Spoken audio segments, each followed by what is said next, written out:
up? Evofit YXE. That's actually not my name. My name is Dillon. In case nobody knew that. Here with my girl, Meagan, doing a little filming for our Q&A that we promised you guys. We were just kind of going through it a little bit here. Quite a bit of questions, so hopefully we can bang through this and answer them the best of our abilities and help you guys out.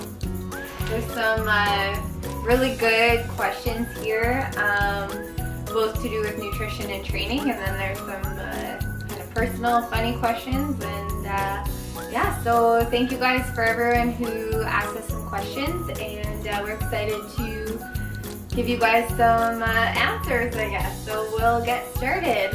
First off, a couple housekeeping things, and I wanted to ask Meagan about this myself because, you know, being from her background, really athletic background, she's got a kinesiology degree, so she's much smarter than me.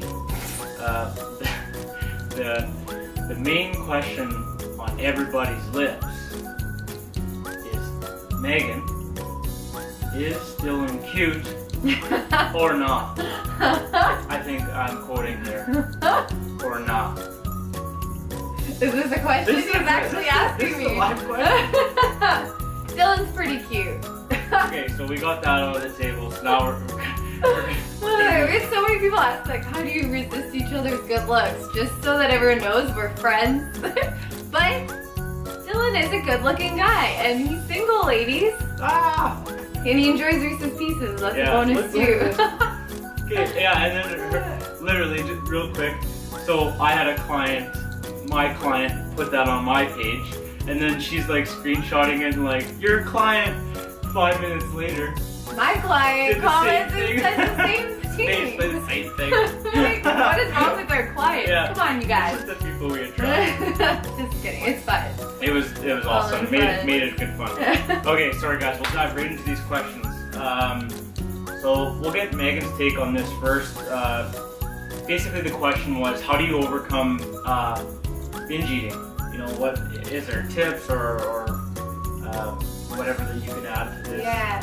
So, like, I actually really want to do another video, like, separately all on binge eating. Yeah, me too. Yeah, because, like, I went through it. I'm sure you've been through binging. Like so many more Literally, people guys, than I thought. Yeah, you know, it's common, but, like, you know, there's a difference. And some people, like, I have binge eating disease, basically. And because if I didn't consciously think about my nutrition, that's how I was the way I was.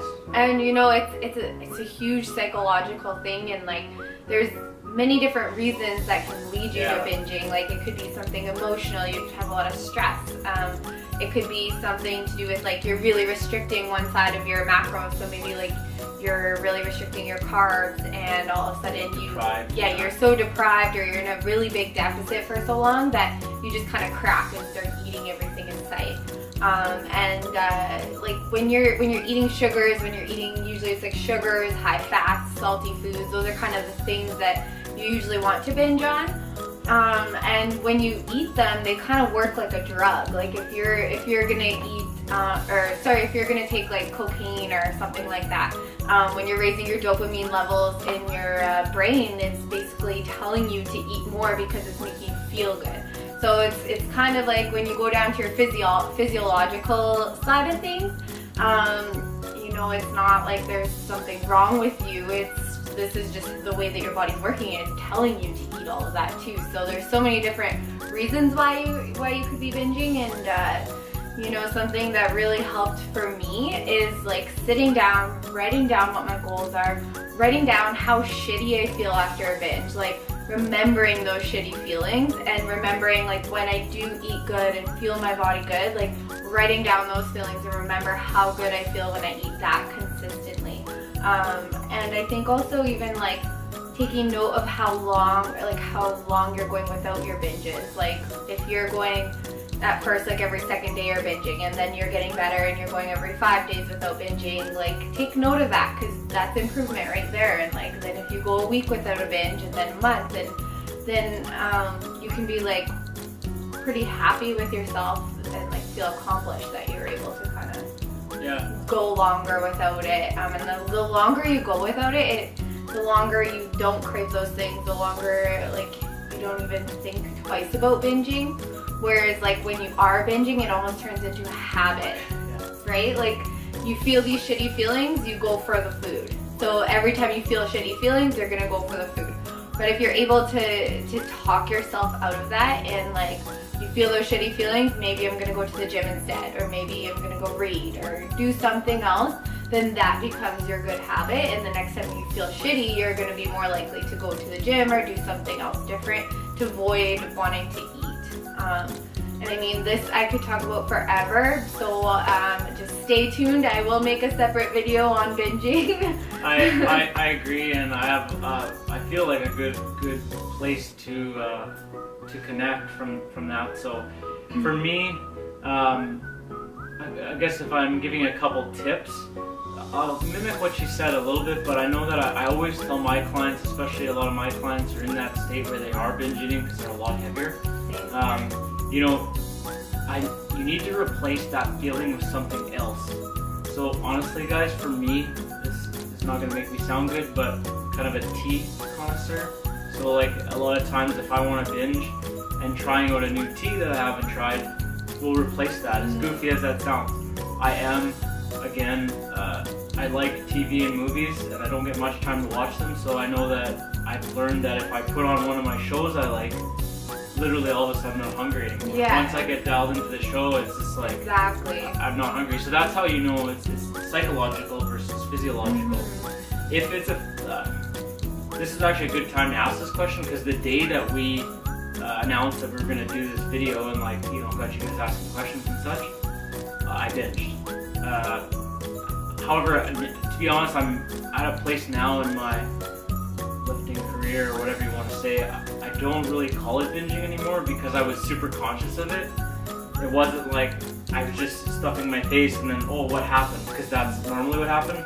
This was kind of like, I think Almost in the like last, it was just like in the last year, I think maybe I've binged or overeaten or overindulged, whatever you want to call it. Like this would have been number maybe 3, maybe 2. I don't know. And I it's couldn't funny remember because I was in last the same place as you. Like I've been so good with like not binging or whatever and whatnot. And then I texted him today. I was like, last night I ate all these calories, blah blah blah. But I was like, I haven't had a cheat since my comp, and I barely even had anything then, which was almost 5 weeks ago. So I kind of almost planned this binge, but I'm right back on track today. I don't feel the need to do it again. I felt kind of shitty last night, but even I said to Dillon, I was like, my weight was up a pound this morning, which usually after a binge, my weight would be up almost 10 pounds the next day from all the water that I would be holding. So you kind of know, like we've learned to listen to our bodies and know when it kind of needs that treat or whatever, and you kind of also have to differentiate the difference between a binge and indulging. Like it's okay to indulge once in a while, and I think both of us now, what we would consider a binge now is actually more so just like an indulgence. It's pretty much like what normal people do on the weekend, probably. Whereas like before, what we went through with binging was real binging. It's like you're going for everything in your cupboard. You know that you are full, but you cannot stop yourself. This was kind of for me just more like I put some real wholesome brown sugar on my oatmeal. And I had some treats and stuff. I had like some chocolate, but like I cut up a banana and put like quite a bit of brown sugar on my oatmeal like grandma used to make it, just because normally I do flexible diet and technically there's nothing off limits, but like I would never eat. I just won't do that if I'm tracking, right? So it's just like I'm conscious of how many calories. This is probably a lot, but like I don't care. I'm eating it. Exactly. That's kind of like me too. And I have one more little tip to give on that. Sorry. No, go ahead.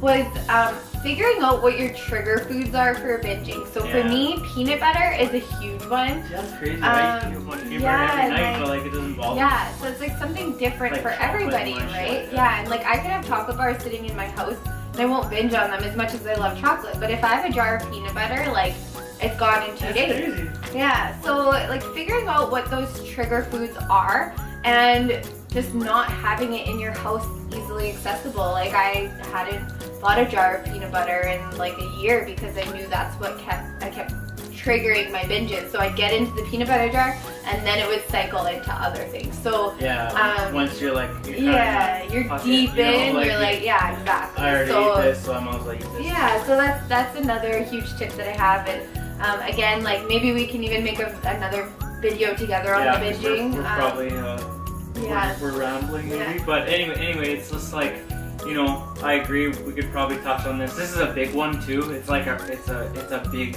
problem issue people have. Exactly, and like I didn't really realize at the time when I was going through it how many other people go through it. It's just like an epidemic. Yeah, almost, and like you know? I'd say, like I have many clients who have or are going through the same thing, and I find I was so embarrassed to talk about it. Yeah. And once I started opening up about it, man, did I realize how many other people are going through the same thing. So find someone to talk about it. Maybe hire some help, whether it's a coach or even a psychologist or like a nutritionist, someone that can help you get through it and understands what's going on.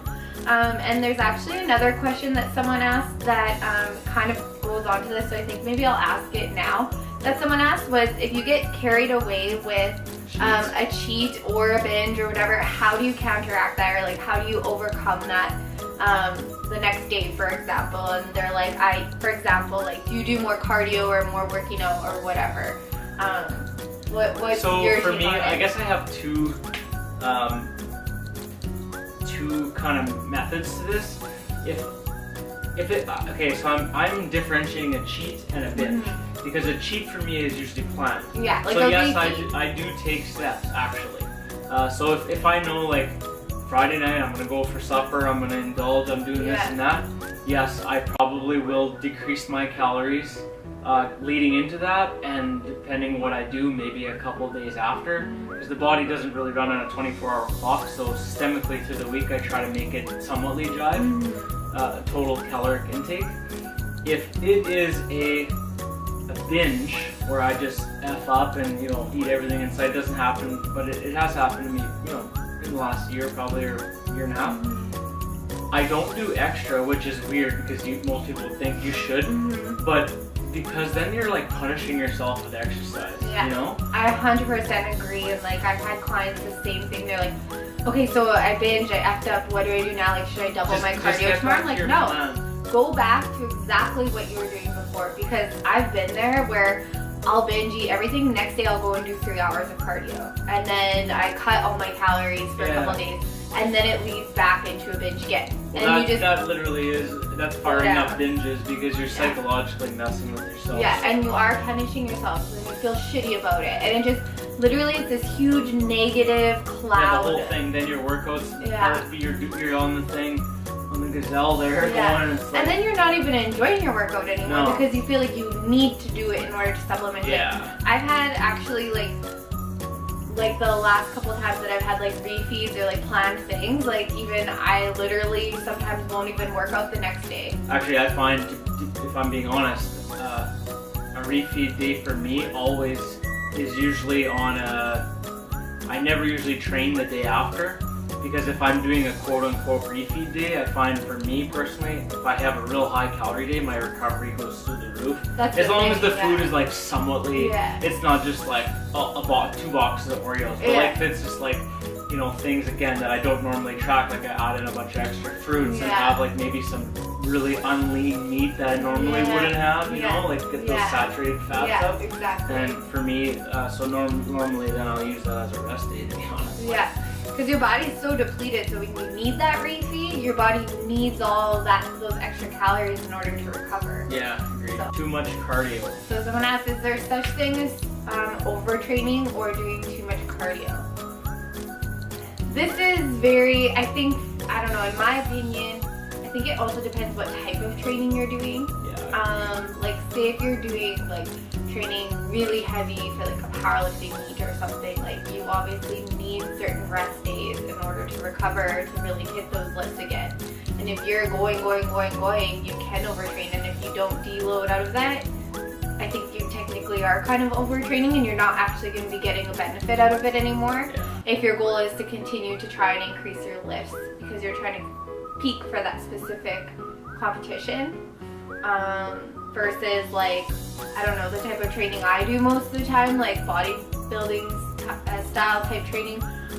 I don't necessarily think there's really such thing as overtraining unless I was to be sticking with 3 hours of cardio every single day, lifting, like being in the gym for 4 hours a day, eating nothing, not being able to recover, you know, that I think is overtraining and kind of like burnout.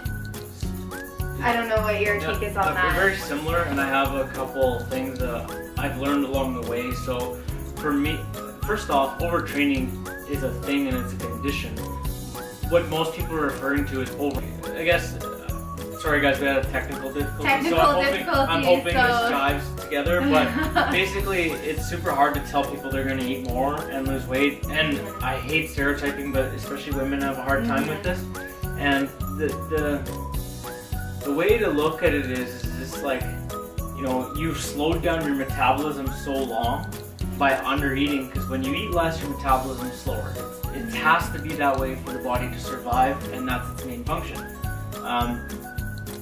When you slowly can add food back in and speed up your metabolism, that'll change body composition and start to do these things. Yeah, so your body, like when you're in starvation mode, it doesn't know when it's gonna get fed again. So your body's main holds on to air. Your body's main reason is survival, right? Like it's trying to survive. Best survival machine ever created.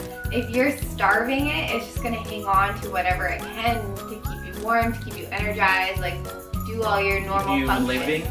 Right? So like that's where a lot of people don't understand. And you know, it's happened too where I've gotten someone who, like, say a woman who's 250 pounds, but she's eating 900 calories a day and doesn't understand why she's not losing weight. And I'm like, I start reversing her calories up and she doesn't, she's terrified. She just thinks she's gonna lose more weight, and like the weight just starts dropping. Especially when you deal with obese people, because you'll get to a point like me when I was really heavy. I got to like my highest. And don't get me wrong, I was probably gaining weight, but at a very slow pace. You get to like a body fat set point where like your body, like I was literally probably 60% body fat, right? So it's just like, it does not want to put any more. And that's a very similar place to be in as like starving yourself. Even though I was probably eating 10,000 calories a day, my body, my metabolism had just slowed down so much because it was like, I can't store any more of this food, so we need to slow digestion right down. Yeah, exactly. So I mean, I get those we both get those types of questions all the time through Instagram. Being coaches, and I know that's why her and I get along so good. We don't have this coaching methodology of like, well, I'll talk to you on Sunday from 2 to 3, and if you don't talk to me then, basically, see you later. So like, my phone blows up. I know Meagan's does too, you know, Instagram, things like this. And I encourage all that contact. I love it. It's what I built my brand off of. But, you know, people are like, really? You're telling me to eat more? You know, come on now. Yeah, exactly. But and we love helping as many people as we can, whether you're our clients or not. That's why we're doing these kind of videos. But, you know, just know that if you DM us asking, what do we need to do to lose 10 pounds? We don't have an answer for you. It's tough. Right? I can give you general So don't take it personal. We can give you some tips, but unless your past, your training, everything, it's just there's a lot to take into account. So, how long have you guys been friends? We were just talking about this before. I think this January, so in a month and a bit from now, will be 2 years. It'll be about 2 years. I think it was like January, because it was about the time that I got this new corporate career, and I started traveling to Regina. Yeah. So I'm not shy. So I probably followed each other on Instagram and stuff, but I'm not shy, so it was probably me. I probably creeped out.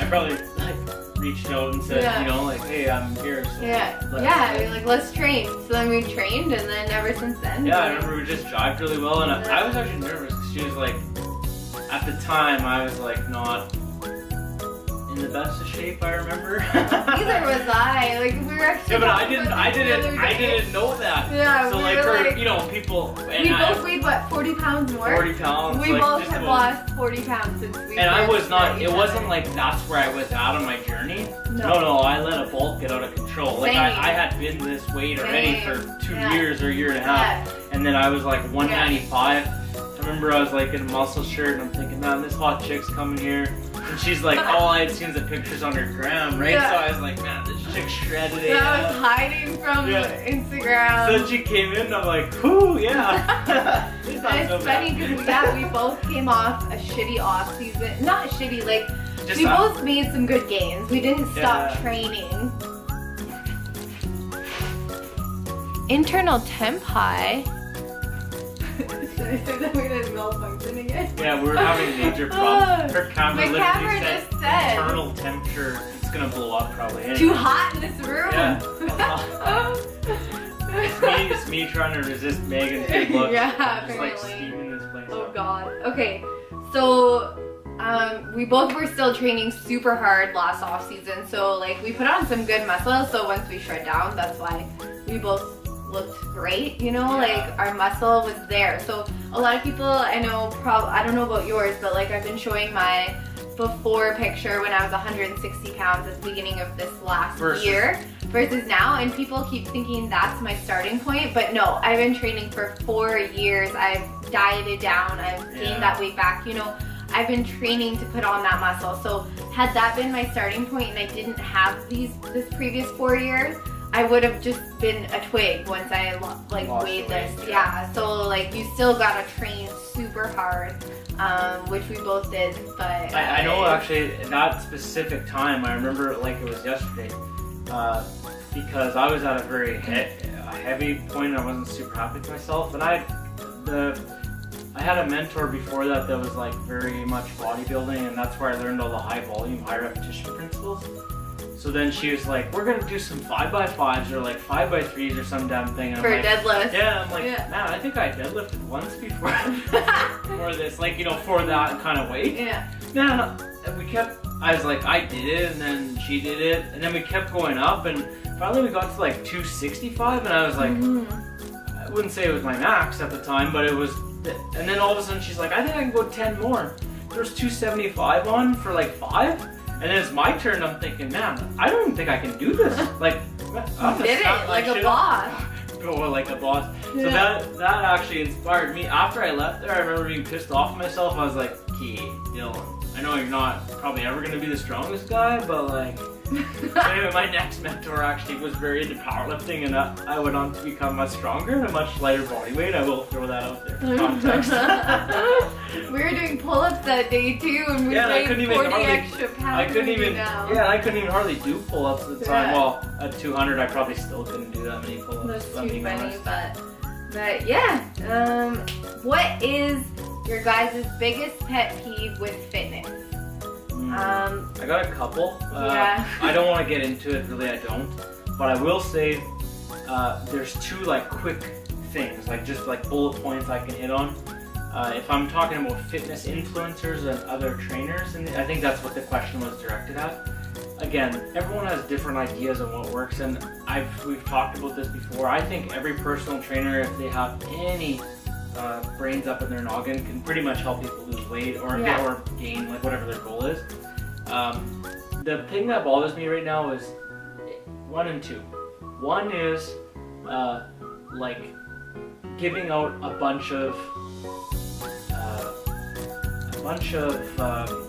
recommendations or like advice, but leaving out the main or one of the main secrets to the recipe, which is usually drugs. Oh, yeah. So like I'm gonna get on that. That's nothing bad to do with doing drugs, but like to say like, oh, look at me, be like me, I train hard, I eat this, I do that. Okay, but like 90% of the reason you're that way is from drugs.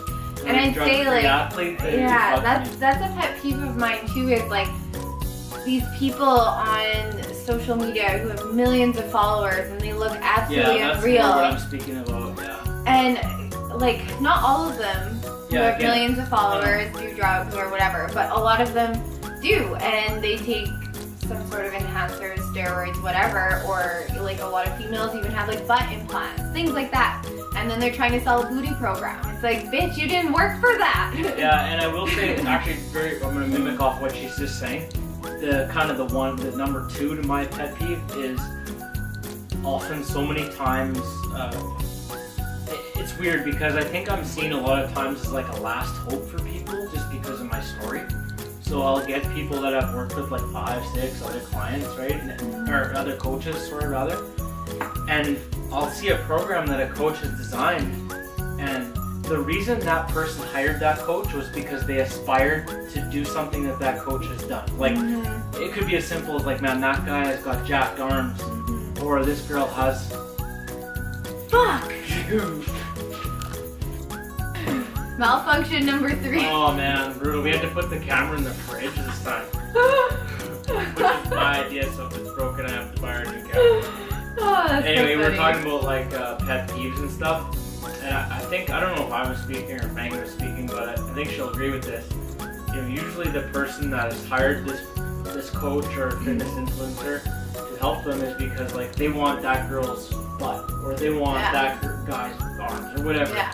And then I'll see these programs come through that this person has prescribed, and I'm like, motherfucker, you didn't train this way. You don't train this way. Exactly. So I never understood like prescribing things that like there's a scale. Yeah. I don't give my direct leg training to like a new client because it's very advanced. Yeah. But like the methodology and the movements that some of them are in there, you know, like in the same sort of rep ranges and stuff that I found have worked for me. I never understood like you know, it'd be like this girl wants a booty and she's doing, you know, no, it's like all very low accessory work and like HIIT workouts, and it's like, well, how is that? Yeah. You know, I don't know. Yeah. So, and you know, I've gotten clients who have hired these famous trainers, fitness professionals from Instagram, and the stuff that they've shown me that they've had It's them usually do, just so low quality, guys. Yeah, and you know, it's not personal.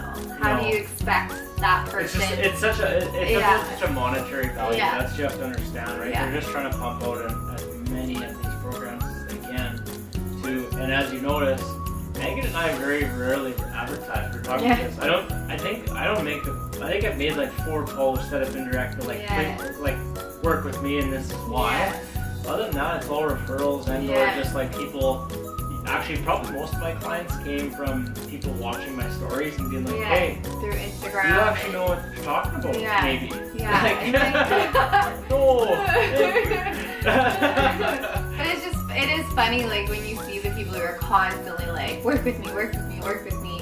And it makes me wonder, like, why? Yeah, so like people ask me like why you haven't finished your website. I'm like, I haven't needed to finish my website. Yeah, and that's me, like with this YouTube channel, I've been trying to get this thing rolling forever, but it's like, man, I've had... You don't really we want to stay comfortable too, right? It's like, this is my jam, and I don't want to go from having X amount of followers to having like 40 subscribers or whatever, you know? It's kind of scary, but it's not going to grow unless you do it. Yeah.